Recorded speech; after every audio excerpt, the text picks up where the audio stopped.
It's really terrific to be here because I've seen J-PAL from the beginning, and I have been excited about J-PAL from the beginning, and I'm doubly or triply or quadruply as excited now, given what the success it has been, and I did forecast it would be a success, but I did not forecast it would be this dramatic and fantastic. So I thought I would stick to my profession and try to give some explanation of why it has been a success.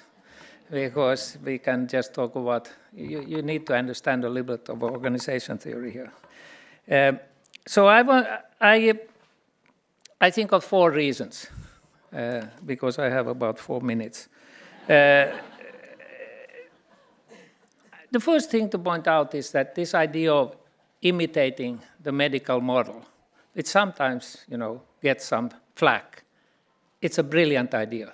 That's the first thing to understand. Because imitating something or having the idea, I'm going to do something like the medical profession has controlled trials, it doesn't get you anywhere other than you have the opportunity to discover something fantastic. So all good ideas almost always start with basically looking at something and saying, that's interesting, that's where I should start. Including, by the way, science, of course. That's what we do. We read things and then we sort of generate ideas. So everything in that sense is in the execution. So we all have ideas. And then when somebody executes them, then we say, oh, I had that idea also. But the idea is worth nothing. It's the execution. And that's really kind of the magnificent part, I should say, about J-PAL. Esther is, who I think I know worked most closely with, and who I must say Esther is a born entrepreneur. So she sometimes asks me, why did you think we would succeed? I have seen what people look like who succeed. And certainly Esther, but also the other on the team. One of the characteristics of success and execution is you just ruthlessly focused. You may pivot somewhere, but whatever direction you just have, you don't do 2 things at the same time. You just stick to the main thing.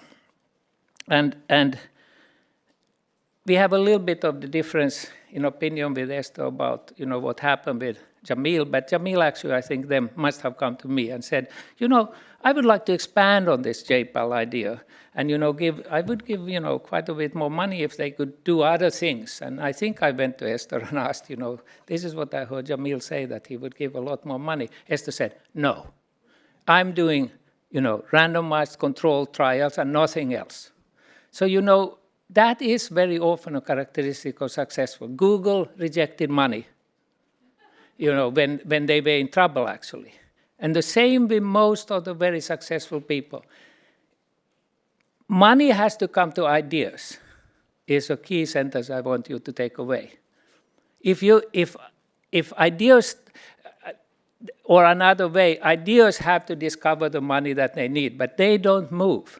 Entrepreneurs as devoted doesn't, dress up as something that will get them money.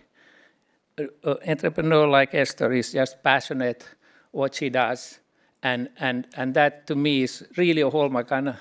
This is almost, a scientific principle, but it is true. So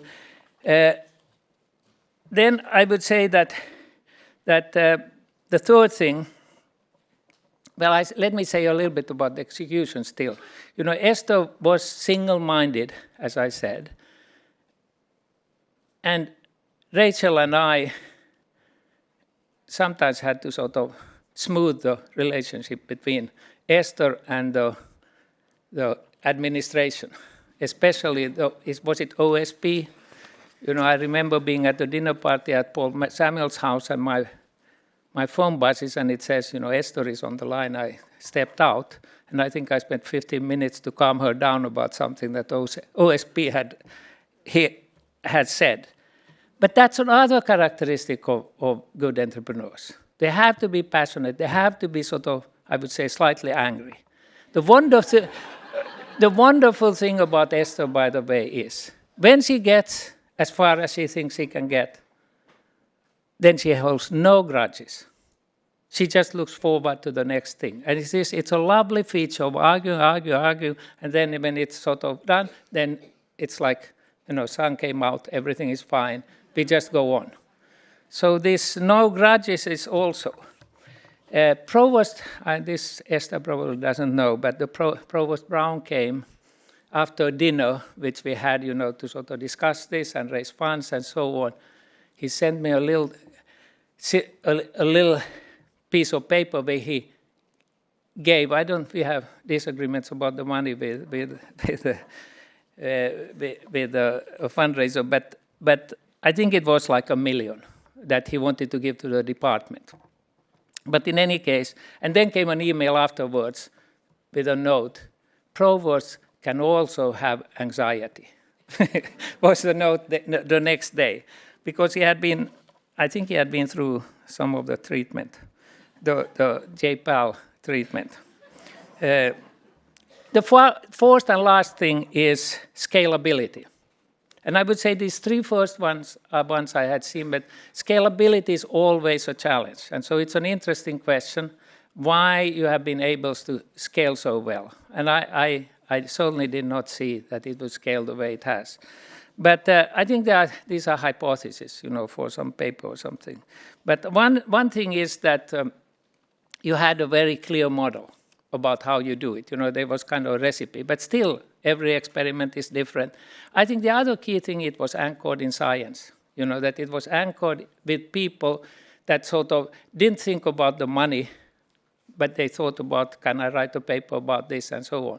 And we can talk about this later, but I somehow feel like this anchoring are the things that you sort of people don't get tired or something like that, or they want money or something like that. So I think it's a wonderful thing that this is also actually science.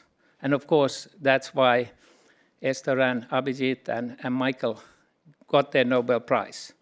So it's pretty unbelievable in some sense that all this has happened just because I said yes. No, sorry. Okay. It's just wonderful. Thank you so much.